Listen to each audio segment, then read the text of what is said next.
Kabupaten Rokan Hulu merupakan satu di antara daerah yang dikenal sebagai penghasil gula enau yang cukup diperhitungkan. Sejak dahulu, mayoritas mata pencaharian penduduknya adalah berkebun atau berladang. Karena letaknya berbatasan dengan wilayah provinsi lain, maka orang Melayu Rokan Hulu sangat terbuka dengan hadirnya puak dan kaum yang berbeda adat dan budayanya. Masing-masing memiliki keleluasaan untuk mensyukuri anugerah Tuhan yang Maha Kuasa dalam memanfaatkan hamparan yang di atasnya hidup bermacam jenis tumbuhan yang berguna bagi kehidupan. Seperti pohon enau yang diyakini memiliki banyak manfaat. Pada masa lalu hingga kini masih dapat dinikmati hasilnya. Tradisi yang oleh masyarakat Melayu Rokan Hulu disebut beronau masih menyimpan nilai-nilai yang dijadikan resam masyarakat setempat. Orang Melayu Rokan Hulu di desa Tanjung Belit misalnya masih dapat mengurai bagaimana kearifan mereka terhadap tumbuhan onau.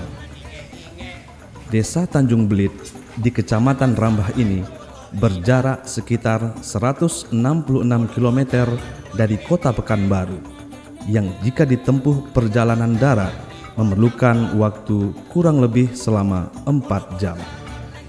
Dari air onau yang manis, diolah menjadi gulo, dilakukan dengan tata cara yang syarat akan ilmu dan adab. Masyarakat Melayu Rokan Hulu pun memiliki cerita yang unik tentang pohon enau. Buawal mangko bermulu, dek lai mulu mangko berakhir. Maka tu nyonya orang awak kuyu orang tu potang menyebutkan kalau dikaji asal muasal cerituku maklumlah entah itu namanya cerita menjadi koba, entah itu kisah-kisah menjadi cerita kepada orang banyak. Pada zaman dulu asal ceritanya lailah seorang manusia ditemukan orang di tepi jalan. Ditemukan oleh orang yang bersuhu dengan orangku, bertanyalahnya kepada orang yang di tepi jalan tadi. Arti kata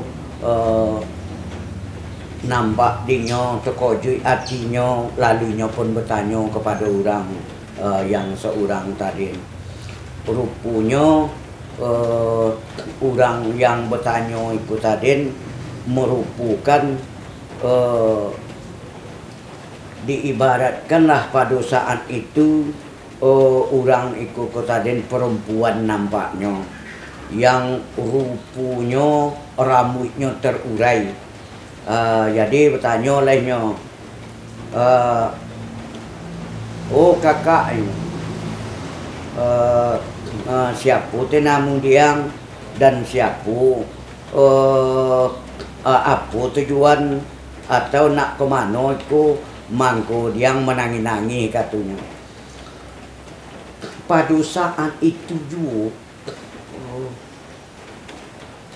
apa orang yang menangis itu tadi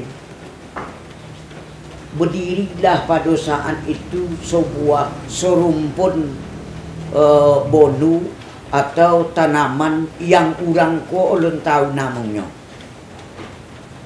Itu di dalam cerita sebahagian masyarakat tu dulu menyebutnya, kalau aku namungku Sari Oning. Laidu yang menyebut Sori Nonin. Aku ngakui langan anakku yang bernama Sori Omud. Tadi disikunya katanya. Sehingga tercongang-congang lah orang yang lalu ke tadi. Mano ti orang nu ketanyo tadi. Inyo pokok atau rumpun serumpun tanaman lah yang lain situ. Serumpunnya itu rumputnya pas rumpun onau. Itunya yang lain nampak. Bisa puluh apa ko kayu ko katanya apa cakap-cakap katanya. Itulah ngah nyo lah yo ngah nampak nulai ke nampak rupanya belindung lah anaknya ko tadi di sebalik rumput mali-mali namanya. Itu mangkunyo di dalam tumbainya lai yang dikatakan kayu ko namanya sorinonin atau sarioni. Kemudian ini kenapa anak kakak dedonya unyo bercakap juga. Ini kenapa anak kakak dedonya. Mau disiku tadi katu sebahagian orang bercerita datanglah segumpal awan menutup apa itu tadi, menutup daerah itu tompeknya yang di topiaran tadi, sehingga hilanglah beliau orang yang bertanya ke tadi. Cuma yang lain di situ adalah rumpun kerami.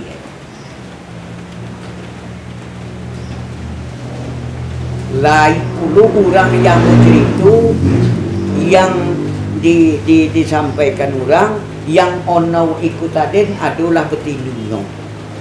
Sedang mempunyai seorang anak yang sedang orek menyusu.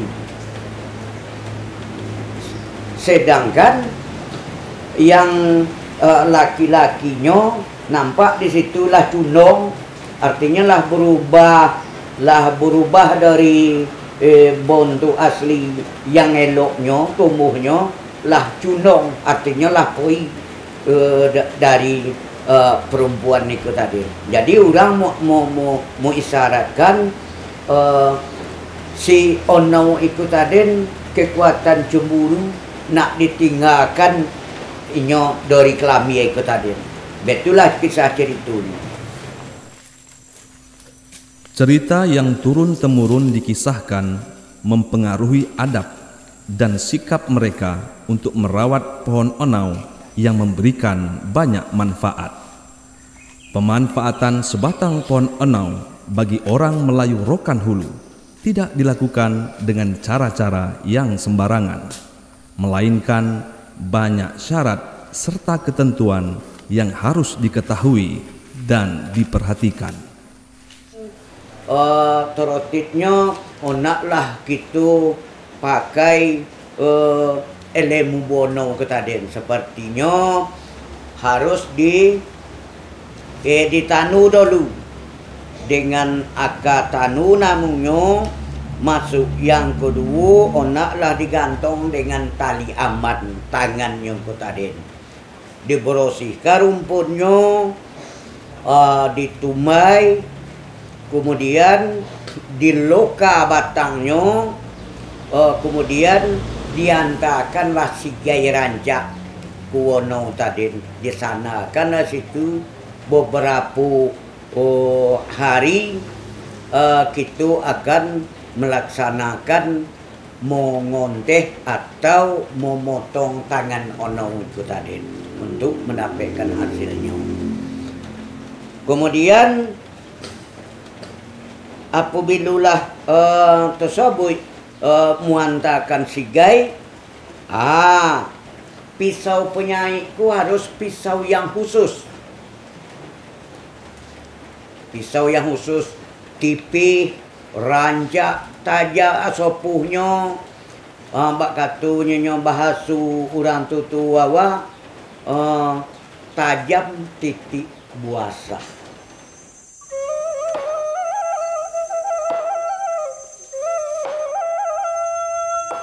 Sejumlah peralatan yang digunakan dalam proses mengambil air onau difungsikan dan dilaksanakan dalam cara-cara tradisional. Seorang pembuat gulo onau harus mampu memperlakukan pohon onau dengan pemahaman spiritualnya agar terjalin ikatan batin antara seorang penumbai dengan tumbuhan onau yang khas tersebut. Mengayun onau menjadi bagian yang unik dengan tumbai yang dilantunkan penuh perasaan.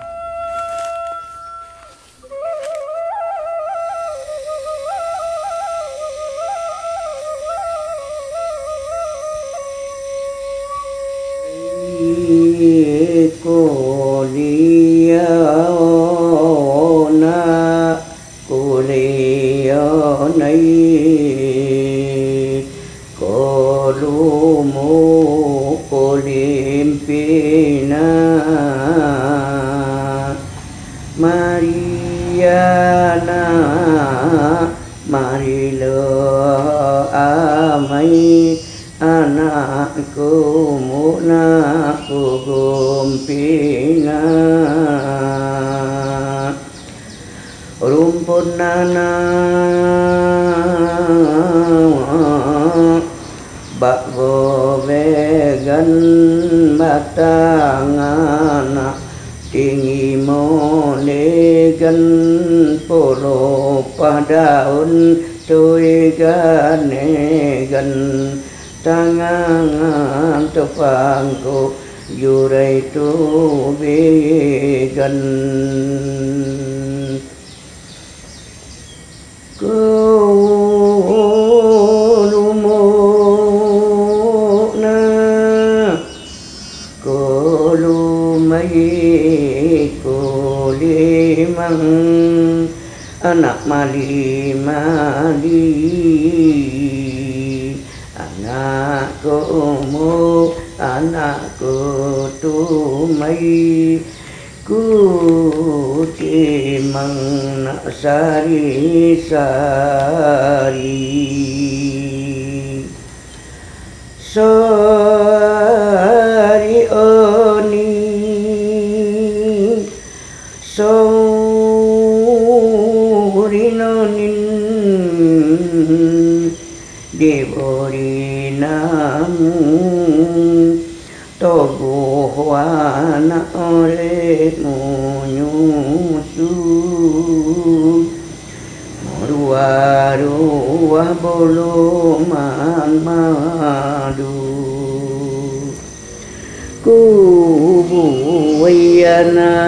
kuayun kutimang anak sari-sari kutumayana na sotio ari kubuayana kuayun kutimang nak sari-sari ku Umayana tiwari. Pokoknya apabila kita gonteh tangan nono kita sai, setipih apapun ini terasu dia no tadi kan tajamnya betulah. Setelah pertamu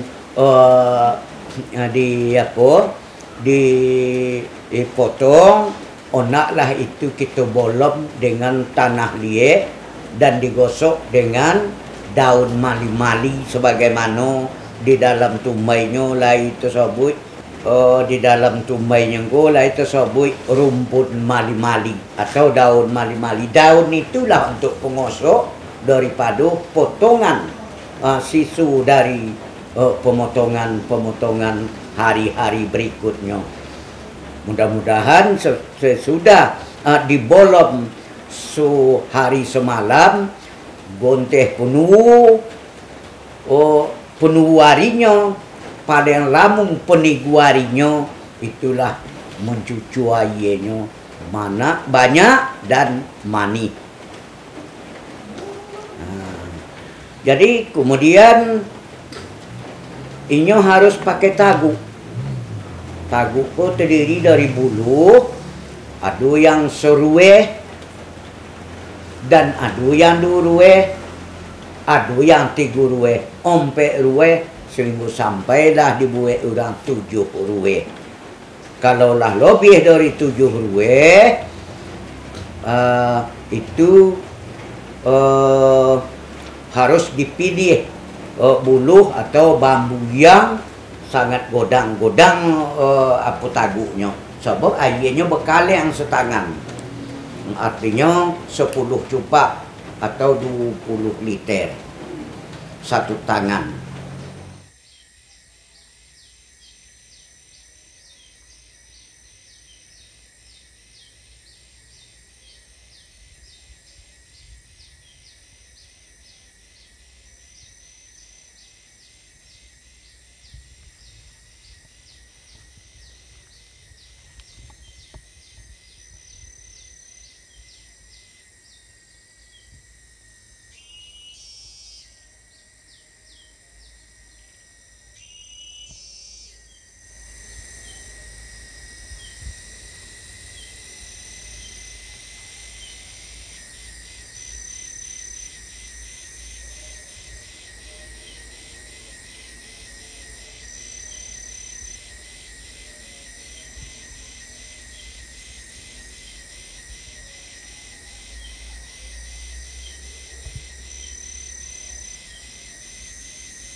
Pengolahan air onau menjadi gula melalui proses yang juga lengkap tata cara dalam menyelesaikan tahapannya. Onau yang selesai ditaguk dari tangan pohon menghasilkan beberapa liter air yang cukup untuk dimasak. Api pembakaran, kuali, dan sudu pengacau yang tersedia adalah kelanjutan pekerjaan yang menentukan hasil gula yang manis dan berkualitas. Yang kedua, koran. Koran artinya tompek memasak ayono ko tadin. Koran namanya. Koran itu harus bersih. Terbuat dari tanah kuniang. Tanah kuniang itu tadi dibontuk, kemudian dibakar dan dibuat laksana atau semacam tungku. Baru dilubang di bawah untuk tompek memasukkan kayu api bakaran. Kemudian kualinya nak godang. Kualinya kuali bosi. Ini maunya kuali nekal tu. Kalau kuali nekal yang ringan ko tadi takut awak kurang elok masaknya. Naklah dimasak air ko tadi sesuai dengan aturannya. Ini mau ceroboh di dalam mengacau air tadi. Naklah di apinya tetap. Ini mau terlalu kuat dan ini pula terlalu kurang kuat. Sederhana terus sampai inyo masak elok. Itulah barunya sesuai dengan seeloknya menyarap namanya tapi kuali ke tadi. Barulah boleh kita lilir, barulah boleh kita gelimak, kita gelimang, barulah boleh kita tuang ke dalam tuangan masakan yaitu cetakannya untuk sabun menjadi gulu yang elok. Apalah manfaatnya? Rupanya manfaat onongku sangat banyak, Pak. Sangat diperlukan. Batangnya bisa dijadikan bahan-bahan untuk pondok rumah atau apa. Batangnya, sedangkan daunnya bisa pula untuk penodu, artinya untuk atau dinding pondok-pondok di kebun atau di ladang atau sebagainya. Tapi manfaat yang lebih tinggi itulah yang disebut orang ono iku tadi bisa ditumbai. Pembuatan gulo onau bagi masyarakat setempat tidak hanya dimanfaatkan sebagai bahan pemanis dan campuran makanan. Masyarakat juga meyakini kandungan air onau dapat dijadikan obat penyembuhan penyakit. Sehingga selain tujuan untuk diperdagangkan, air dan gulo onau juga disediakan dan dikonsumsi untuk penawar penyakit. Itu sebagai ubek tradisi orang tua dari cih gulo onau itu tadi dimakan dengan korak nasi tadi. Katunya ubek sengkio, ubek angin, gomo, termasuk itu.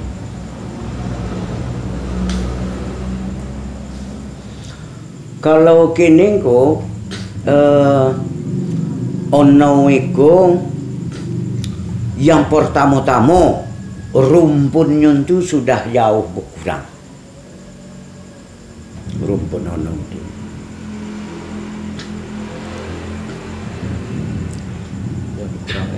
Berkurang sebab pertama-tama ini digalakkan orang memolu ono kulai. Layan naknya itu dibolu, dibersihkan, kuduklah mengurang orang. Cuma pakai pelopeh itu, pakai biar ramyang. Kalau perlu ditanam tanaman lain seperti umpamanya karet dan sawit, misalnya. Itulah. Kemudian buonoko walaupun macam mana yang awak sebut tadi itu elok banyak dapat diurang, tapi orang tukang ono kulah jauh berkurang. Ini begitu digalakkan orang leh. Dalam kampung sebuah beko lah sampai 5 orang. Kalau dulu 30 orang sebuah kampung. Kini paling-paling sampai 5 orang lah. Itu pun perlu banyak tangannya seseorang habis itulah.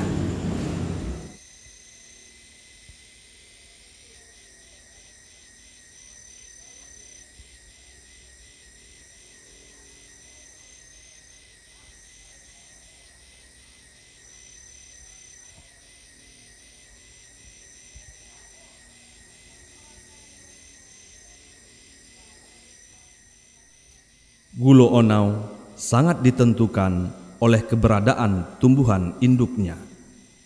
Jika jumlah pohonnya berkurang, maka sedikitlah air yang didapat. Saat ini, pohon onau harus hidup di tengah kepungan tanaman sawit. Kesetiaan dan kesungguhan untuk menjaga dan merawatnya agar senantiasa memberikan manfaat tak lain bergantung kepada bijaknya manusia di sekelilingnya.